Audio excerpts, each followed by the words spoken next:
संस्कृत राष्ट्रभाषा बननी थी। डॉक्टर अंबेडकर ने संस्कृत को राष्ट्रभाषा बनाने के लिए प्रस्ताव भी पास किया। उनका प्रस्ताव फेल किसने कराया? नेहरू जी ने।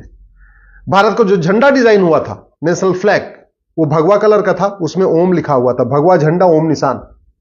किसने विरोध किया? नेहरू जी ने। दूसरा झंडा डिजाइन हुआ, भगवा रंग का झंडा, उसमें वंदे मातरम। किसने विरोध किया? नेहरू जी ने। भारत का जब नेशनल एंथम डिसाइड हो रहा था, राष्ट्रगान, तो सब एक मत से कह रहे थे, क्योंकि पूरा पूरा फ्रीडम स्ट्रगल वंदे मातरम से हुआ है, तो हमारा जो राष्ट्रगान होना चाहिए वो भी वंदे मातरम होना चाहिए। किसने विरोध किया? नेहरू जी ने। और क्या किया? जनगण मन को राष्ट्रगान बनवा दिया। जब देश के नाम की बात आई तो ये हुआ, भाई भारत है तो भारतीय होना चाहिए, लेकिन India that is Bharat, Bharat का नाम इंडिया भी रखवा दिया। किसने? नेहरू जी ने। क्योंकि उस समय नेहरू जी की चलती थी, कांग्रेस की चलती थी, ज्यादातर मेंबर संविधान सभा में कांग्रेस के थे, तो नेहरू जी का एक तरीके से पूरा उनके ऊपर कंट्रोल भी रहता था। आर्टिकल 35 है, किसने जुड़वाया संविधान में? नेहरू जी ने। नतीजा क्या हुआ? कश्मीर के जो हिंदू थे वो थर्ड क्लास सिटीजन हो गए। आर्टिकल 370 संविधान में किसने जुड़वाया? नेहरू जी ने। नतीजा क्या हुआ? अलगाववाद बढ़ा, आतंकवाद बढ़ा, कश्मीरियों का नरसंहार हुआ, बहन बेटियों का बलात्कार हुआ, हजारों सैनिक मारे गए, हजारों हमारी बहन बेटियां विधवा हो गई, पलायन हुआ। किसके कारण? आर्टिकल 370 के कारण। संविधान का आर्टिकल 13 कहता है सारी कुरीतियां खत्म करना है, सारी कुप्रथाएं खत्म करना है। कभी नेहरू जी ने उस पर संसद में चर्चा ही नहीं किया, इसलिए जितनी विदेशी कुरीतियां मुगलों के समय से चल रही थी वो यथावत चलती रही। आर्टिकल 25 में एक प्रोपोगेट वर्ड किसने जुड़वाया था? नेहरू जी ने। नतीजा क्या हुआ? पूरे देश में धर्मांतरण हुआ, और आज की डेट में 9 राज्यों में, 200 जिलों में, 900 तहसीलों की डेमोग्राफी बदल चुकी है। आर्टिकल 30 माइनॉरिटी का कॉन्सेप्ट किसके कहने पाया? नेहरू जी के कारण। अल्पसंख्यक बहुसंख्यक का जो खेल चल रहा है, जो तुष्टिकरण चरम पे है, वो संविधान में एक आर्टिकल 29-13 जो माइनॉरिटी शब्द आया उसके कारण है। और इसके मूल प्रणेता, इसके डिजाइनर कौन है? नेहरू जी। कभी नेहरू जी ने जो गुलामी के नाम चल रहे हैं भारत में, उसको हटाने का प्रयास नहीं किया। एक भी गुलामी का नाम नेहरू परिवार ने नहीं हटाया। एक भी गुलामी का निशान, काशी, मथुरा, भद्रकाली, भोजशाला, अटाला, अयोध्या, जितने भी है, एक भी जो गुलामी के निशान है उसको रिस्टोर करने की प्रयास नहीं किया। एक भी गुलामी की कुरीतियों को खत्म करने के लिए नेहरू जी ने कोई प्रयास नहीं किया। एक भी गुलामी की कुप्रथाओं को खत्म करने के लिए नेहरू परिवार ने कोई प्रयास नहीं किया। गुलामी की शिक्षा जो मुगलों के समय से मदरसे चल रहे थे, अंग्रेजों के समय से मिशनरी स्कूल चल रहे थे, उसको किसने आगे बढ़ाया? नेहरू जी ने। गुलामी की जो चिकित्सा व्यवस्था है उसको मजबूत किया, और भारत की चिकित्सा व्यवस्था को बर्बाद करने के लिए कानून किसने बनाया? 1954 में नेहरू जी ने। भारत में 1894 में लैंड एक्विजिशन एक्ट बन गया था। अंग्रेजों ने पूरे देश की जमीन मिशनरीज को बांट दिया था।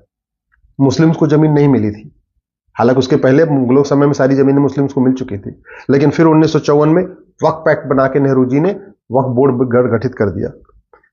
भारत में गुलामी की पुलिस व्यवस्था बदलने के लिए कभी भी नेहरू परिवार ने प्रयास नहीं किया। गुलामी की कर व्यवस्था बदलने के लिए नेहरू परिवार ने कभी प्रयास नहीं किया। गुलामी की प्रशासनिक व्यवस्था बदलने के लिए कोई प्रयास नहीं किया। गुलामी की व्यापार व्यवस्था बदलने के लिए कोई प्रयास नहीं किया। गुलामी की नागरिक व्यवस्था बदलने के लिए कोई प्रयास नहीं किया। अंग्रेजों का जो कानून चल रहा था उसमें एक भी कानून खत्म करने के लिए कोई प्रयास नहीं किया।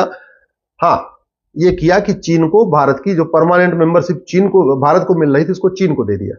चीन को जमीन भी दान दे दिया, पाकिस्तान को भी जमीन दान में दे दिया, वर्मा को भी जमीन दान में दे दिया, लंका को भी जमीन दान में दे दिया।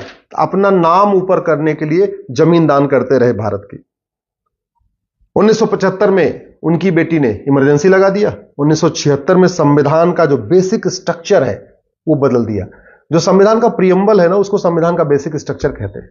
लेकिन 1976 में इमरजेंसी के दौरान जब लोकसभा का टेन्योर पूरा हो गया था, तो संविधान का बेसिक स्ट्रक्चर, जिसको प्रियम्बल कहते हैं, उसको बदलाव कर दिया, उसमें 2-3 नए शब्द जोड़ दिए। 1984 में अलीगढ़ को माइनॉरिटी यूनिवर्सिटी का दर्जा दे दिया। ये पहली बार हुआ था कि भारत में किसी यूनिवर्सिटी को माइनॉरिटी डिक्लेयर किया गया था, और यह काम इंदिरा जी ने किया था। 1985 में राजीव गांधी ने सिटीजनशिप एक्ट में एक सेक्शन 6A जोड़ दिया। सिटीजनशिप एक्ट में सेक्शन 6A जोड़ा, और जोड़ के असम में लगभग 60 लाख बांग्लादेशियों को भारत की नागरिकता दे दी। याद रखिएगा, 1985 में, जब 1984 में जो चुनाव हुआ, उस समय राजीव गांधी जी को 404 सीट मिली थी, और अगले ही साल 1985 में सिटीजनशिप एक्ट में सेक्शन 6 से जोड़ दिया और असम में लगभग 60 लाख बांग्लादेशियों को नागरिकता प्रदान कर दिया। साबानो का फैसला आया, उसके अगले ही साल 1986 में अपने 404 सीट का उपयोग किया और सुप्रीम कोर्ट का फैसला पलट दिया। 1991 में कांग्रेस ने एक प्लेस ऑफ वर्शिप एक्ट बना दिया और हिंदू, जैन, बौद्ध, सिख के लिए कोर्ट जाने का रास्ता बंद कर दिया कि अब हम कोर्ट जाके अपने हमारे जो मठ मंदिर तोड़े गए थे, जो मुगलों के द्वारा तोड़े गए थे, उनको रिस्टोर न कर सके, उसके लिए 1991 में प्लेस ऑफ वर्शिप एक्ट बना दिया।